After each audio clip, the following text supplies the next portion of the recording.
Yin and Yang by Anastasia 2207. Read to you by The Devil's Advocate 18. Summary. Atsushi's luck sucks, but for once that actually brought him something good. That and a foolish ability user. Or how sskk started dating. That's it. That's the whole thing. Honestly, he should have known this mission was going to end in disaster. When has any of his missions ended well with him or his partner uninjured? Especially when his partner is a goth mafioso that goes by Akutagawa. Exactly, never. It was supposed to be a simple one, too, but he and Akutagawa started bickering like always, and he got distracted, and voila, hit by an unknown ability. Okay, context. Honestly, he should have known this mission was going to end in disaster. When has any of his missions gone well, with him or his partner uninjured? Especially when his partner is a goth mafioso that goes by Akutagawa. Exactly. Never. It was supposed to be a simple one, too, but then he and Akutagawa started bickering, like always, and he got distracted, and voila! Hit by an unknown ability. Okay, context.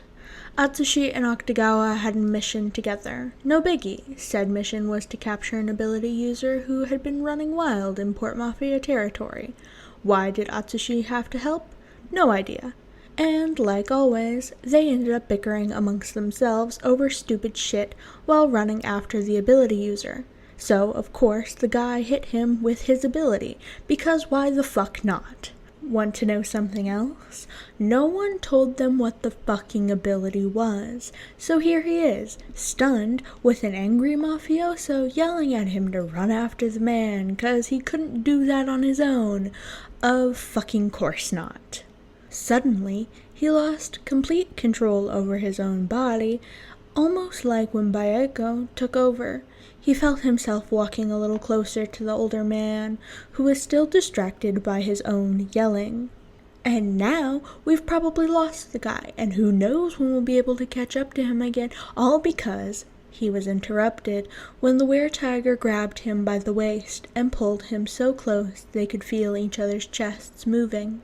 Akutagawa had put both of his hands on Atsushi's chest to put some distance, even if it wasn't much. "What the hell are you doing, Jinko?" he yelled again in the younger man's face.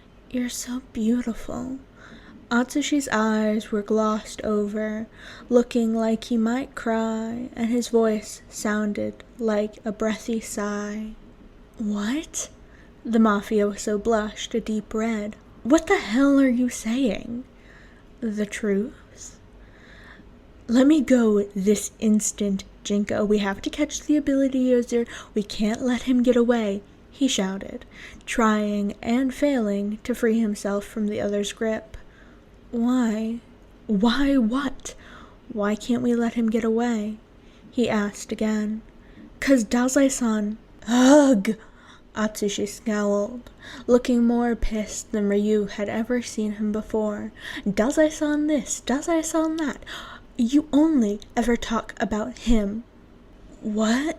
Never in the short time he had known the were-tiger did he ever hear him talk about anyone like that, especially their mentor, who Ryu knew they both had a crush on.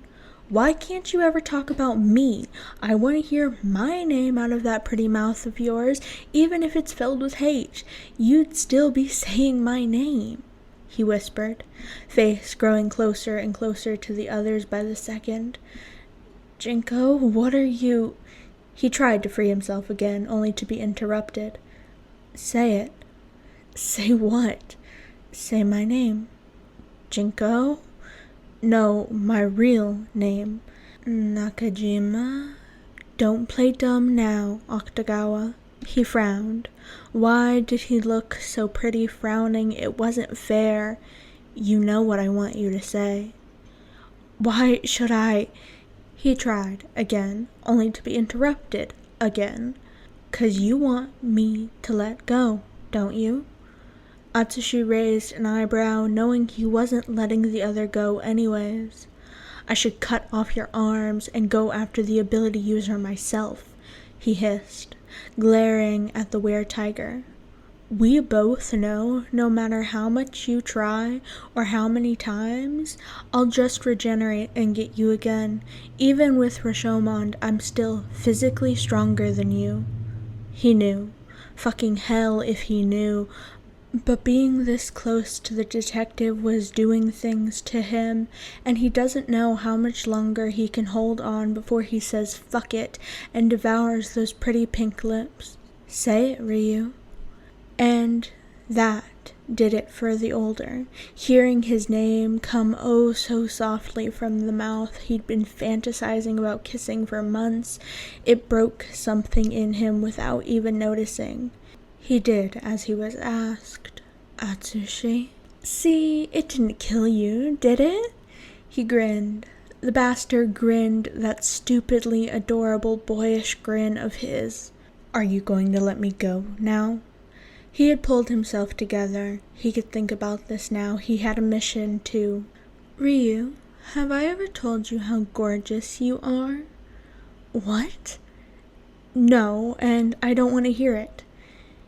He'd honest to God die if he heard the albino say it. I'll make sure you hear it anyways.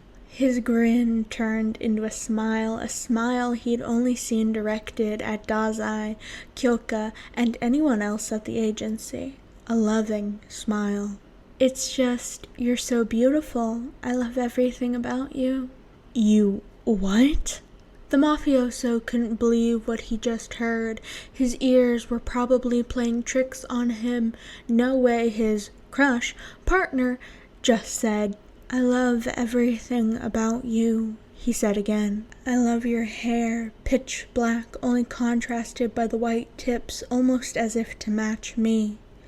Their hair did seem like they were matching. I love your eyes, gray like a storm sky on a winter afternoon. His eyes? What about those sunset pools the Jinko seems to be flashing around foolishly? I love your strength. Even if you can't see it yourself, I can. I can see how strong you are and how much stronger you can be. Says the one who's literally compared to a god. I love your voice. Even when you're insulting me for little things, your attention is still directed at me and only me. The insults, the cruel words, they were only so he had those beautiful eyes fixed on him and only him. I love your body, so scarred and lean, but still holding such great power. It's filled with scars from your time before and in the mafia, but still so beautiful. Who was he to talk about scars when he himself is so full of invisible ones? Now the detective was resting his forehead on the mafioso's, looking at him with his soft, love-filled sunset eyes. I love you.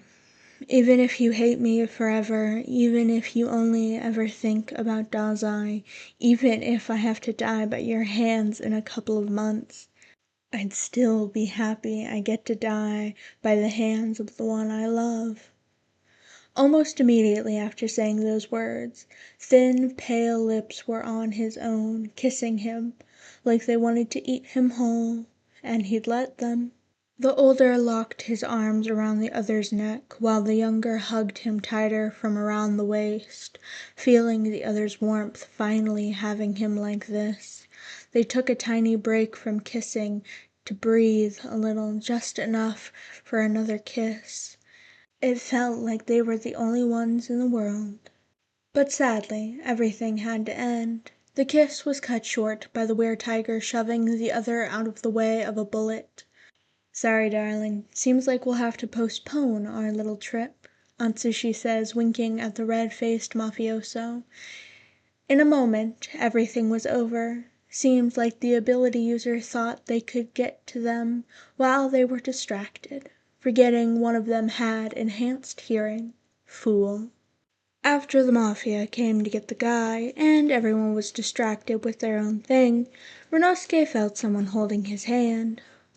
One second he was being pulled into an alley, the next pale pink lips were all over his own. "You know, I'd like to do this every day," mumbled Atsushi, looking at the dark-haired man in front of him. "Why can't you?" Shallow breaths came in and out of the mafioso's lungs, but he couldn't care less when he had the man he'd been falling for crushing over for months now, right where he wanted him. "Can I?" he asks, and then, "Would you date me, Ryu?"